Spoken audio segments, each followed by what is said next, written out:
Hey guys, my name is Marcus, and in this video I'll show step-by-step process how you can easily add a SIM card to your iPhone 14. So what you want to do is just easily, when you're going to have your iPhone, you want to go on the bottom of your iPhone 14 and you're going to volume up, volume down, and then you're going to have like, let's say, the case for the SIM card. So you want to slightly push something with it. Let's say you have in the iPhone 14 case, you would have this thing here, and you want to simply open it, and then you want to add a SIM card there.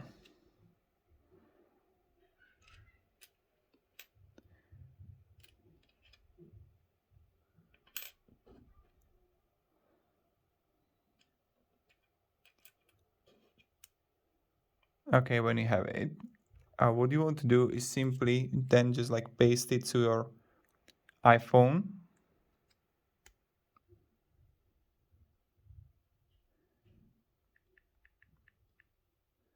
And voila, here we have.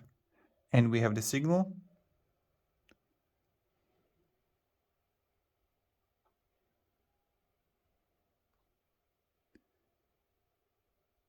And we see it right here. So thank you very much guys for watching, and have a great day and goodbye. This is how we do it. See ya.